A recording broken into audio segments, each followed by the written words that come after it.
That's what I did today. I was doing it last night. You have Wi-Fi here? And I have Wi-Fi here too. Oh, okay, I'll double check it after class then. I was saying it was connecting when you were talking about it. I was like, what? Okay, so here's what's going to happen with the videos. Hopefully I'll get that on Wi-Fi, use Wi-Fi to upload it to YouTube, and then I'll be able to find the YouTube link. That's kind of tricky sometimes, and if I can identify my own video, then I might have to talk to Megan and get her username and password, which she won't remember. I'll try. I really, really hope it works. We're going to take a look at 3-7. We have been adding polynomials and subtracting, and then we multiplied polynomials and then multiplied with special products, where the O and the I sometimes cancel each other out. That's kind of a special product. Or if it's two things that are times each other that are perfect twins, that's also a special product. So after multiplying, adding, and subtracting, now we're going to look at, of course, dividing polynomials. So 3.7 starts on page 246 in your textbook.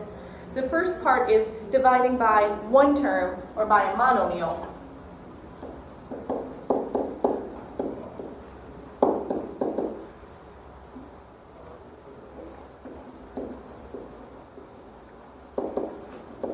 If I just am dividing by one term, then what I do is I rewrite the numerator in pieces, and each term in the numerator is divided by the denominator. So if I have something like x squared plus 3x plus 5, all divided by some other number. Let's just say x. Though this is a polynomial divided by a monomial, one term, right?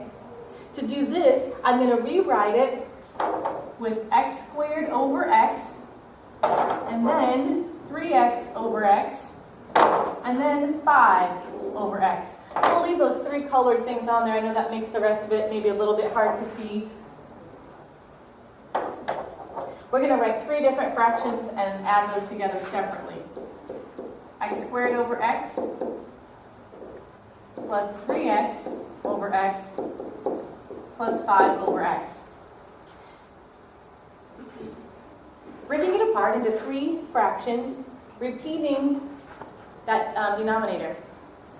If I would have started with this and asked you to add these together, if they all have the same denominator, we could have added these together to get this, right?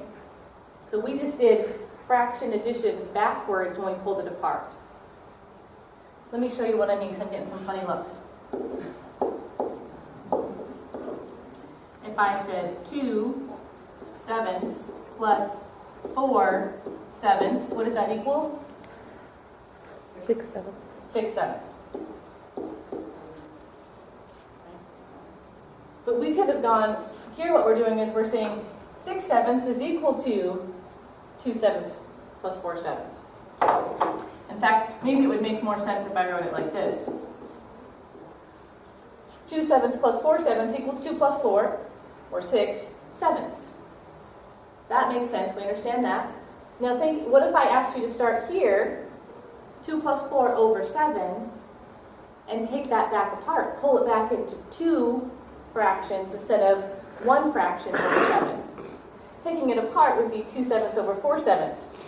So that's what we've done here. We have x squared over x, and then the middle term over x, and then the last term over x, simply pulling it back apart. And if you look at this, you can imagine that if you wanted to add them together, you would just push all these together in the numerator and put it all over x, which is what this was.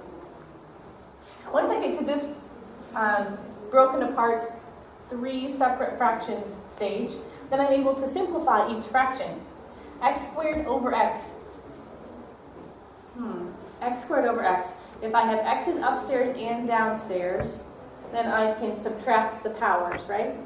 The rule says if I have x on the base, and I have an exponent of 2 and an exponent of 1, those cancel each other out, either subtracting 2 minus 1, or saying that if this is 1x and this is 2 x's, this divides by x, and this, which was x times x, cancels 1x. In this one, both x's cancel each other out, and I'm left with just 3. And this one, nothing cancels, so I just have to leave it as 5 over x.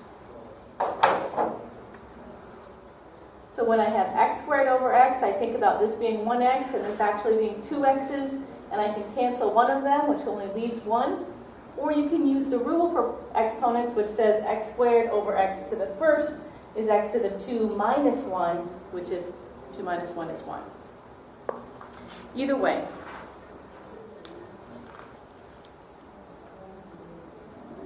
Let's do a little more complicated example. Question? Is that the answer? Yes, that was the answer. X plus 3 plus 5 over x was the answer. That's what you get when you divide. Weird, huh? Feels a little weird. Here's another example.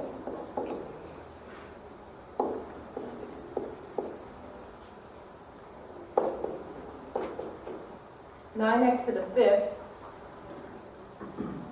minus 12x squared plus 3x, all divided by 3x squared. Remember that the fraction bar means division. That's the same thing as divided by 3x squared. I'm going to rewrite this as 3 smaller fractions. 9x to the 5th over my denominator minus 12x squared over 3x squared plus 3x over 3x squared. Now let's go back and cancel. What cancels in this one? Well, the 3 and the 9 are common factors. 3 goes into itself 1 time, and 3 divides into 9 3 times. And then down here I have 2 x's, x times x, and up here I have 5 of them. And if I were to cancel this, it would leave me with only 3 left upstairs. So this becomes x cubed. 2 of these x's canceling out with 2 of these and leaving me with just 3. Or you might think to yourself, 5 minus 2 equals 3. Next term, 12 over 3 also reduces. 3 goes into itself 1 time, and 12 divides by 3, leaving 4, dividing both by 3. And then here I have x squared and x squared, so that's going to completely cancel out and just be times 1, nothing left. Last term, the 3's completely cancel. 3 goes into each one 1 time, there's nothing left. And I have x over x squared. Again, x squared is x times x 2 times. So if I cancel, this guy goes completely away, and this is going to be reduced to just the first power. One of them cancels with the numerator. So to rewrite what I have left, 3x cubed over 1 minus 4. The x's completely canceled, so there's nothing left there. Plus, the 3's are gone, the first x is gone, there's just 1 x downstairs, so that's 1 over x. Notice that just because he's left over down here, he doesn't get to move upstairs, he's still in the denominator. It's still 1 over x as my third term. And this is the answer. This is what you get when you divide this trinomial, this quintic trinomial divided by 3x squared, you get this.